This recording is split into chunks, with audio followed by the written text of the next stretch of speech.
बात क्या है, ऐसे कभी भी अपनी माँ के पास आता था तो मेरी माँ मुझे देखकर हंसकर अपने गले से लगा लेती थी। लेकिन आज मैंने माँ जी से प्रणाम किया, मेरे प्रणाम का ना उत्तर देकर अपना मुंह फेर लिया है। माँ,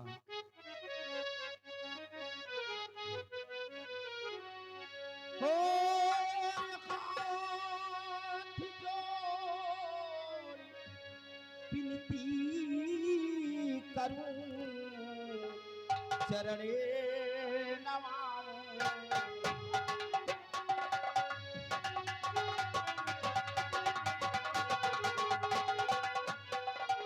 हाथ जोड़ विनती करूं, चरणे नमाऊं।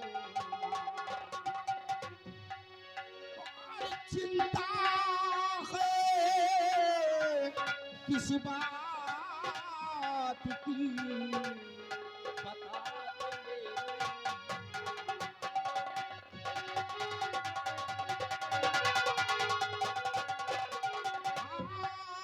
चिंता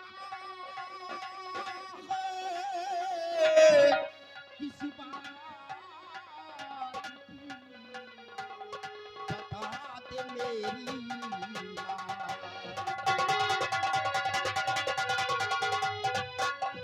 बता दे मेरी माँ, उदासी कैसी चेहरे पर है। हाँ बता दे मेरी माँ, कैसी चेहरे पर है। तोहरे यस्ती आँखों में माता, गाल फिकौनी फिकर है।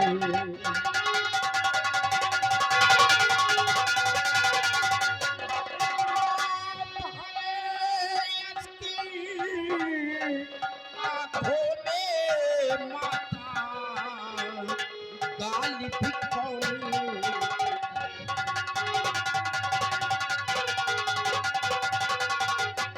खरी खरी कापे होठ तुम्हारे, आँखों में जल है। खरी खरी कापे होठ तुम्हारे, आँखों में जल है।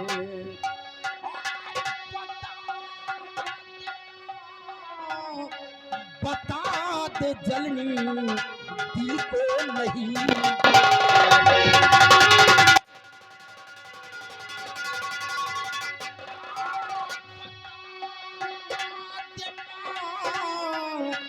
बता दे जलनी दिल को नहीं।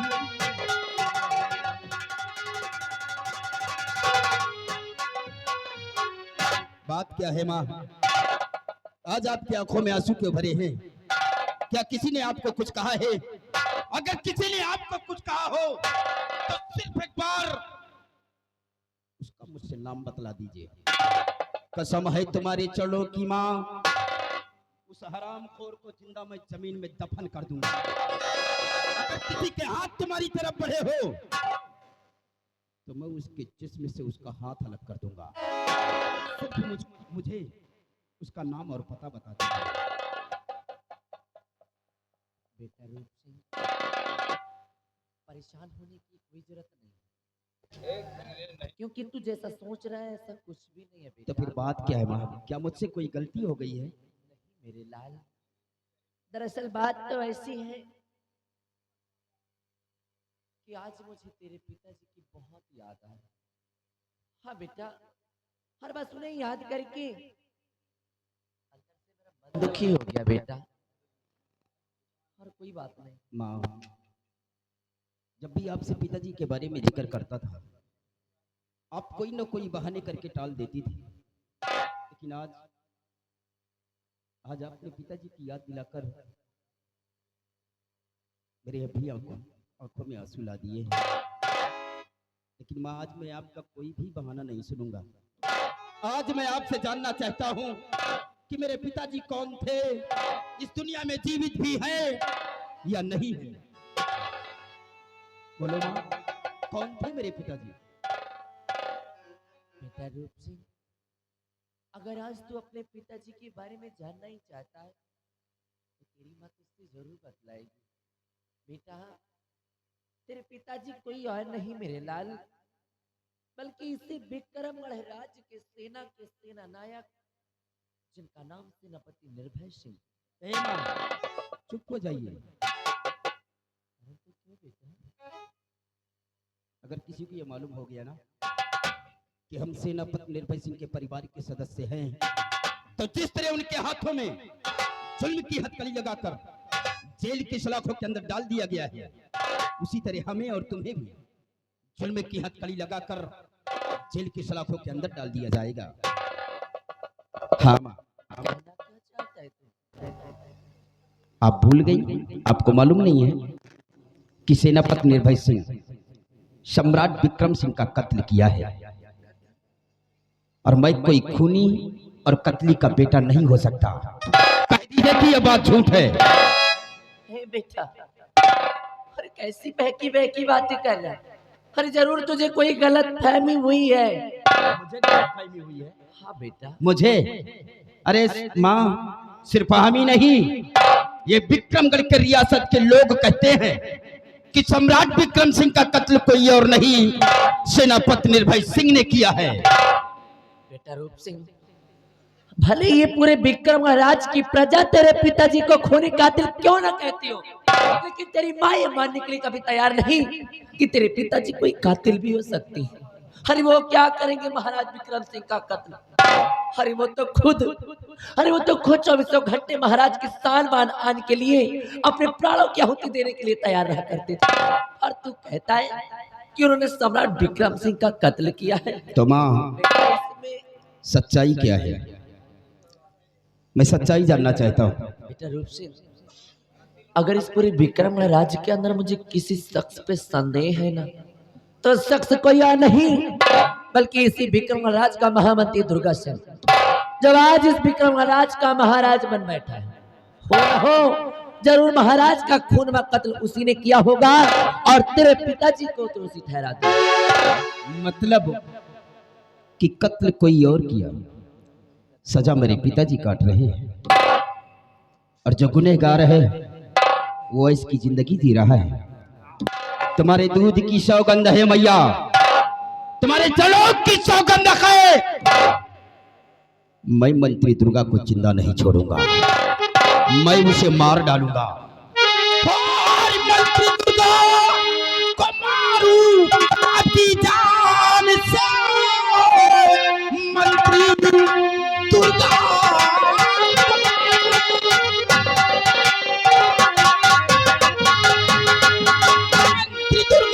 को मारूं अपनी जान से, चीर करके कलेजा मैं ले आऊंगा।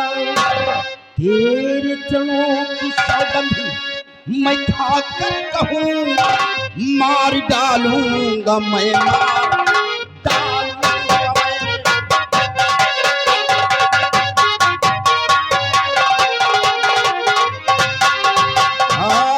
तेरे चरणों की सौगंध मैं खाकर कहूं, मार डालूंगा मैं, मार डालूंगा मैं।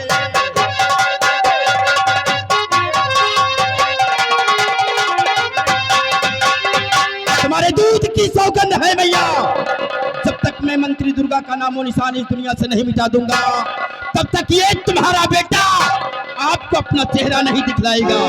मुझे आशीर्वाद दीजिए मैया कि हम दुश्मन को मिटाने में कामयाबी पाए।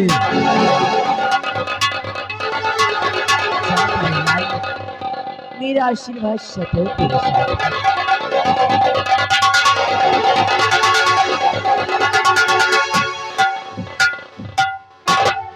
गया है। मेरा बेटा अपने पिताजी की तलाश में और अपने बेटे के आने का इंतजार करती हूँ।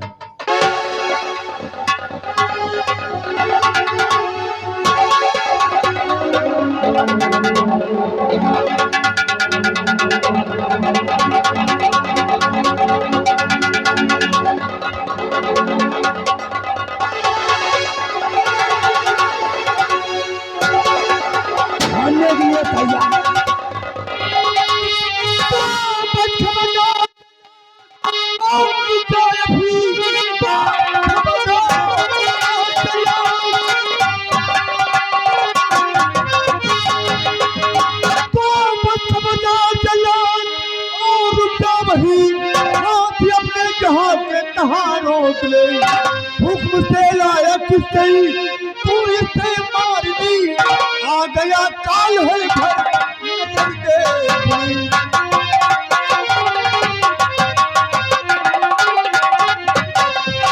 जल्लाद तू किसके हुक्म से इस इंसान को इस बियाबान जंगल में मारने लाया है तो हुक्म जानना चाहता है। हुक्म महाराज दुर्गा सिंह का है और हट जाइए, हमें अपना काम करने दीजिए, बीच में रोड़ा मत बनिए। तो तुम दुर्गा सिंह के आदेश से इसे मारने के लिए लाए हो? दुर्गा सिंह का आदेश है, इसकी दोनों आंखें निकाल के ले जाऊंगा तो हमें 50,000 रुपए इनाम मिलेगा, इसीलिए इसको मैं जंगल में लाया हूं। 50,000 रुपयों के खातिर तुम एक इंसान का खून करने पे उतावला हो रहे हो? 50,000 रुपए नहीं, मैं 50 रुपए में भी काम करने के लिए तैयार हूं। चालू चल, तुझे मालूम है ये कि ये इलाका किसका है? ये इलाका मेरा है और इस इलाके में हमारे रहते हुए कोई खून खराबे भी नहीं हो सकता है। महाराज दुर्गा सिंह ने तुझे इसे मारने के लिए 50,000 रुपए की सुपारी दिया है। 50,000 की सुपारी मिली है और मैं इसे छोड़ने के लिए पूरे 1 लाख रुपए दूंगा। बोल क्या सोचता है? छोड़ने के लिए 1 लाख रुपए दोगे? कालू जल्लाद भी मौके का फायदा उठाएगा, इसको छोड़ देता हूँ, इससे 1 लाख रुपए लूंगा और इसी जंगल में जाकर किसी शेर और चीते का आंखें निकालूंगा, महाराज दुर्गा सिंह के समझ पेश करूंगा, वहां 50,000 रुपए लूंगा, फिर तो मेरे पास 1.5 लाख रुपया हो जाएंगे। यही तुम्हारी होशियारी है कालू जल्लाद। ये बताओ है? तुम्हारा घर कहाँ पड़ता है और ये पेशा कब से कर रहे हो तुम? सब बताएंगे, सब तुमको बताएंगे। ये लीजिए, पकड़िए रकम। रकम तुम्हारे घर पहुंचने से पहले तुम्हारी रकम तुम्हारे घर पहुंच जाएगी, ये फूल सिंह का वादा है। घर पहुंच जाएगा? हाँ। तो तुम घर पहुंचाओगे, हाँ नगद नहीं दोगे? कोई पेटीएम दे दो मुझे। अरे कालू जल्लाद पेटीएम ओटीएम नहीं चलाता है, नगद तो लेता जाओ, है। मैं अपने साथियों के द्वारा तुम्हारा पैसा तुम्हारे घर पहुंचा दूंगा। तो सुनिए, मेरा मकान कहाँ है? कहाँ पड़ता है तुम्हारा मकान? बिंदागंज बाजार जानते हो? बिंदागंज बाजार जो चढ़ते आगे है, चढ़रई के आगे है। हाँ जानता हूँ। इधर से जाओगे चढ़रई से बिंदागंज, हाँ तो बिंदागंज से पहले सावधान नहर मिलेगा। वो बड़ा वाला? बड़ा वाला नहर नहीं, छोटा वाला समझो। समझ रहा हूँ। सावधान नहर, उसी नहर से जब आप खेल की तरफ जाओगे हाँ। तो समझ लो अहिहारी से पहले ही समझ एक बंगला मिलेगा तुमको नहर के किनारे। बंगला? वहीं पे काला काला टीना टंगा हुआ है, वहीं पूछ लेना कि कालू जल्लाद कहाँ रहता है, तो उसी बंगले में मैं जुटा रहता हूँ, आंख और कलेजा निकाल। समझ गया कालू जल्लाद, जात के पास ही हो क्या तुम? आंखी तुमको नजर आ रही है। तो काला वाला टीना क्या वहाँ पे लगा हुआ है? वो मेरा पहचान है बेटा। पहचान है? ठीक है, जा सकते हो। मैं चल रहा हूँ। और वहाँ बन्नवा को नहीं भेजना, नहीं वो आएगा तो फिर आधा पैसा बटा लेता है। मैं चल रहा हूँ। जाओ तुम।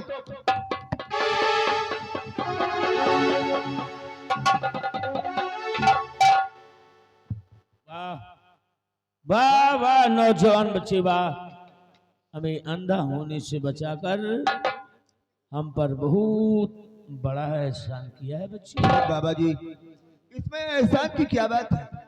मैंने कालू जल्लाद से तुम्हारी जान को बचाया, मैंने कोई एहसान नहीं किया है। मेरा फर्ज बनता था, मैंने तुम्हारे साथ अदा किया है। लेकिन मैं क्या देख रहा हूँ बाबा जी, कि तुम्हारे हाथ और पैर में ये जुर्म की जंजीर पड़ी हुई है। क्या गुनाह किया है आपने, क्या कसूर किया है आपने जो आपके हाथ और पैर में ये जुर्म की जंजीर पड़ी है? बच्चे, गुनाह कसूर मेरा कुछ भी नहीं है। हम निर्दोष हैं, हमें दोषी बनाया गया है, मुझे फंसा दिया गया है और कत्ल का इल्जाम है हम पे। कत्ल करने वाला तो कोई और है और गुनहगार कोई और बना बैठा है। बच्चे, निर्दोष होकर के 20 साल जेल में बंद था, घुट घुट कर जिंदगी जी रहा हूँ, घुट घुट करके जिंदगी जी रहा हूँ मैंने, जो कि कुछ भी नहीं किया। रोइए नहीं बाबा जी, समझ रहा हूं तुम्हारी बातों को। न तुमने कोई जुर्म किया है और न ही कोई गुनाह किया है, निर्दोष होते हुए भी दोषी बनाए गए हो। साथियों, सबसे पहले बाबा जी के हाथ और पैर से इस जंजीर को खोल दो।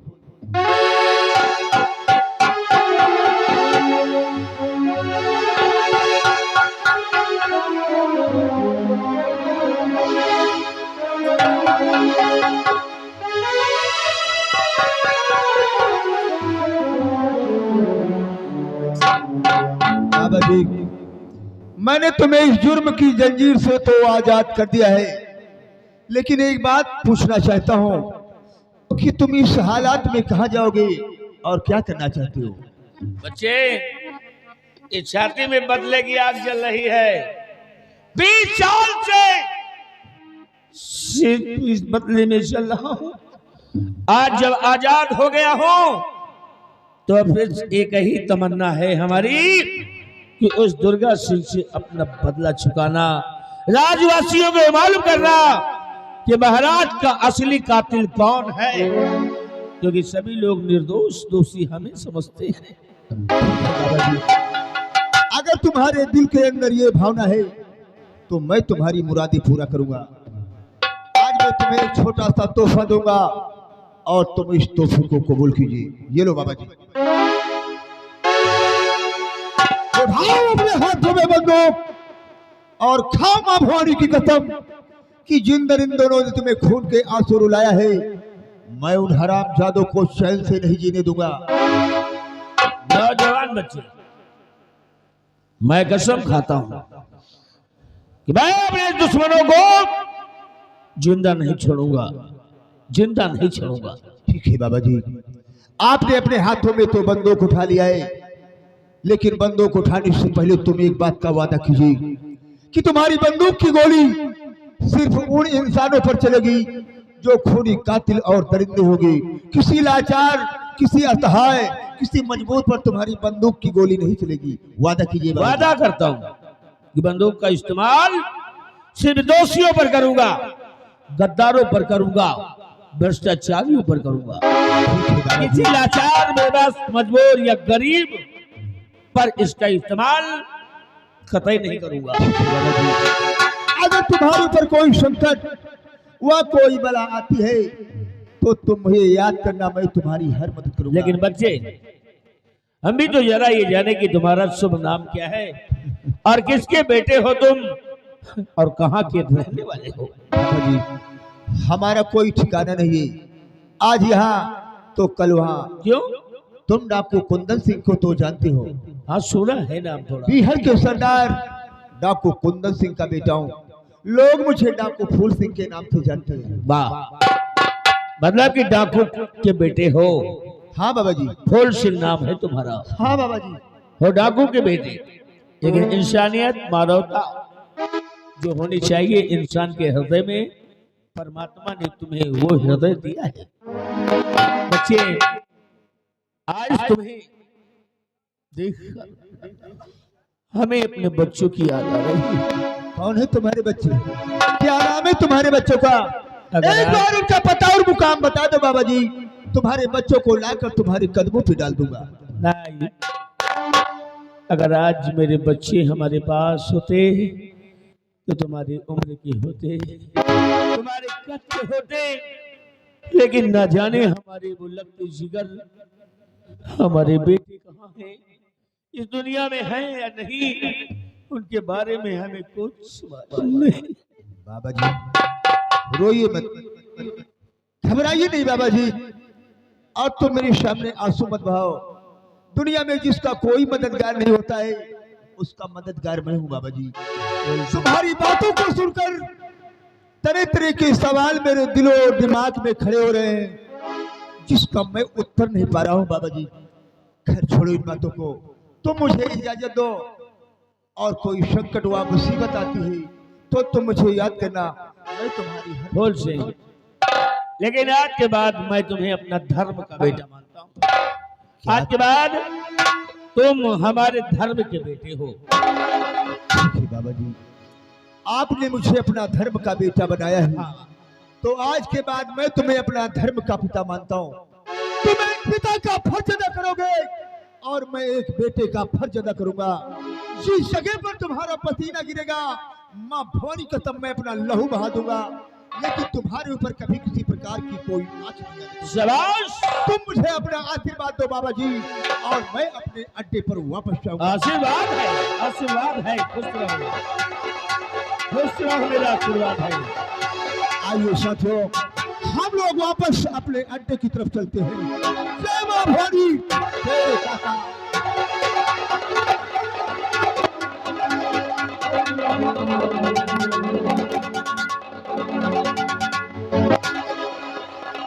वाह, क्या कहने हैं, है डाकू का बेटा, लेकिन देखा हमारी कितनी मदद किया। अरे एक नया जीवन दिया। ये जीवन फूल सिंह का है, अगर जरूरत पड़ेगी तो इसके लिए हम अपनी जान भी दे देंगे, अगर कभी जरूरत आई तब। लेकिन अब हमें अपने दुश्मनों को मिटाना है, दुर्गा सिंह को और महारानी निर्मला को। क्योंकि कहानी की शुरुआत महारानी निर्मला ने ही की थी, और कहानी की डाइंड अब मैं करूंगा। क्योंकि आज तक शराबत की जिंदगी जीता था, राज्य में बड़ा सम्मान था, लोग बड़ी इज्जत करते थे, लेकिन दुर्गा सिंह ने हमारी खुशियों के समंदर में जहर घोल दिया। कभी ने अगर तेरी खुशियों के बगीचे में आग न लगा दिया तो निर्भय सिंह नाम हमारा नहीं होगा। नहीं, निर्भय सिंह नहीं, क्योंकि निर्भय सिंह मर गया, मर गया निर्भय। अब पैदा होगा वो इंसान जो दुश्मनों को मिटा करके रख देगा, वो इंसान जो बिहारों का शेर होगा, वो इंसान जो जंगलों का राजा होगा, जिसका नाम डाकू बागी सूर्या होगा। डाकू बागी सूर्या, सूर्य बन करके मिटा दूंगा दुश्मनों को, जीने नहीं दूंगा। जय भवानी मां।